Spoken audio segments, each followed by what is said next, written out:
जे दुष्ट लोक आहेत, जे खराब लोक आहेत, परमेश्वरा त्यांना नष्ट नको करूस तू.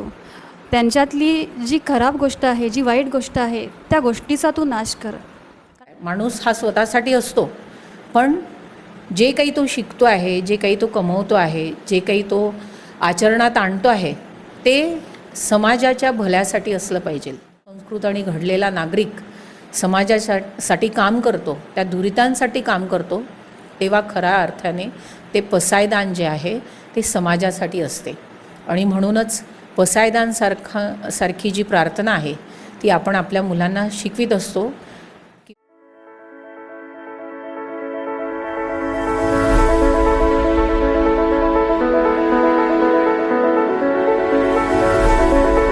ज्ञानेश्वर माऊलींचा हा जो ज्ञानेश्वरी नावाचा ग्रंथ आहे, त्याच्या शेवटी एक सुंदर प्रार्थना आहे. पसायदान त्याचं नाव. तर ही जी प्रार्थना आहे याच्यामध्ये ज्ञानेश्वर माऊली स्वतःसाठी काहीच मागत नाही. जे काही ते मागतात ते युनिवर्ससाठी मागतात, दुसऱ्यांसाठी मागतात, सगळ्या जनासाठी मागतात. तर त्याच्यामध्ये एक लाईन आहे, दुरितांचे तिमिर जावो, विश्वात स्वधर्मे सूर्य पाहो, जो जे वांछिल तो ते लाहो प्राणी जात. आणि मला हे खूप आवडतं, कारण की मला असं वाटतं की याच्यानी मुलांचं स्पिरिच्युअल नॉलेज वाढतं. आपण नाही, स्पिरिच्युअल अध्यात्म आहे आणि ते खूप वेगळं आहे, जिथे आपण आपल्या ज्या स्पिरिच्युअल क्वालिटीज आहेत किंवा ज्या मॉरल व्हॅल्यूज आहेत, फॉरगिवनेस खूप महत्त्वाची मॉरल व्हॅल्यू आहे, मॉरल क्वालिटी आहे, जी सगळ्यांमध्ये नसते पण असावी सगळ्यांमध्ये.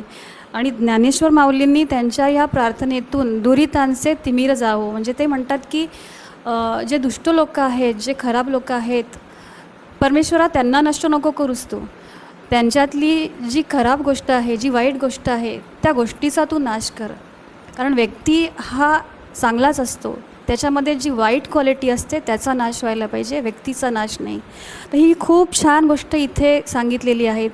ज्या आधुनिक काळात आपण राहतो तिथे पसायदानला द्विगुणित महत्त्व प्राप्त झालेलं आहे.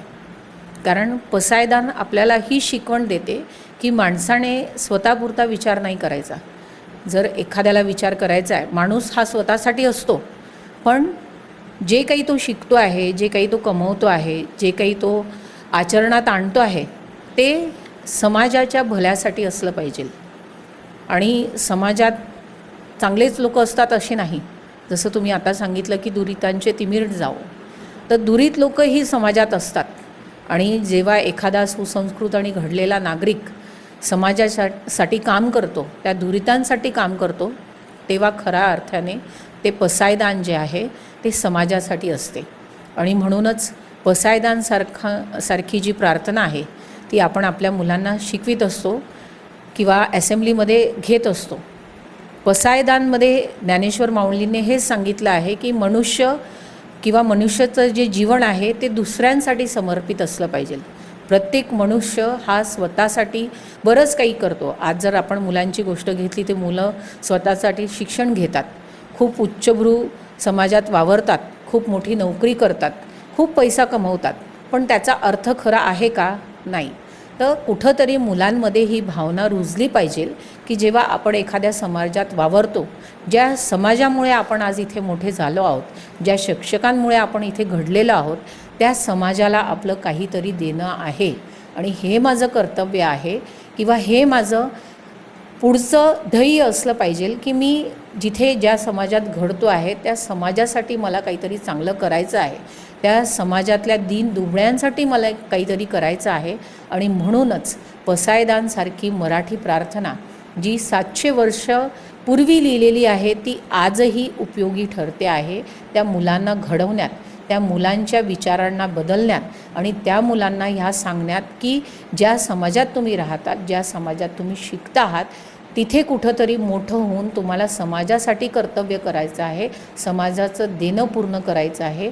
आणि म्हणूनच पसायदानसारखी इतकी जुनी प्रार्थना आपण आपल्या विद्यार्थ्यांना सांगतो, जेणेकरून विद्यार्थ्यांच्या त्या निर्मळ मनावर ज्ञानेश्वर माऊलींची जे बोल आहेत ते उमटावे आणि उद्या भविष्यात घडणारे हे नागरिक पण समाजासाठी काहीतरी करू शकतील, या इच्छेने ही प्रार्थना आपण आपल्या असेंब्लीमध्ये घेत असतो. ही एवढी अशी छान असेंब्ली कुणी बरं डिझाईन केली आहे मॅडम? एक 10-12 वर्षापूर्वी ही असेंब्ली एक छोटंसं स्वरूप होतं ह्या असेंब्लीचं, पण मागच्या 3 वर्षापासून यात बरेचसे बदल केले. बऱ्याचशा वेगवेगळ्या प्रार्थना आम्ही ह्या असेंब्लीला आणल्या आणि काही ज्या जुन्या टीचर्स आहेत, ज्या मुलांना खूप व्यवस्थित ओळखतात आणि आजची जी काळाची गरज आहे की कोणती गोष्ट मुलांपर्यंत पोहोचली पाहिजे, आजच्या मुलांना कोणत्या चांगल्या संस्काराची गरज आहे, ह्या सगळ्यांचं प्रॉपर डिस्कशन करून माझ्या काही स्टाफ मेंबर्सने आणि आम्ही एक 3 वर्षापूर्वी ह्या असेंब्लीला रिफ्रेम केलं आणि बऱ्याचशा ज्या चांगल्या प्रार्थना आहेत, सुबह सवेरे, हनुमान चालीसा, त्याच्यानंतर आम्ही तिथे श्लोक घेतो संस्कृतचे, आमच्या याच्यात मोटिवेशनल स्पीकर्स येतात, आमच्या इथे आध्यात्मिक महत्त्व सांगितलं जातं, असं वेगवेगळ्या स्वरूपात या असेंब्लीला बांधून मागच्या 3 वर्षापासून आम्ही ही असेंब्ली इथे वेगळ्या स्वरूपात फ्लो करत आहोत, जेणेकरून इथे विद्यार्थी फक्त शैक्षणिकदृष्ट्याच नाही तर आध्यात्मिक आणि सोशलदृष्ट्याही घडला पाहिजे, हा आमचा ध्यास होता आणि म्हणूनच ही असेंब्ली रिफ्रेम करून मागच्या 3 वर्षापासून आम्ही ही असेंब्ली कंडक्ट करत आहोत.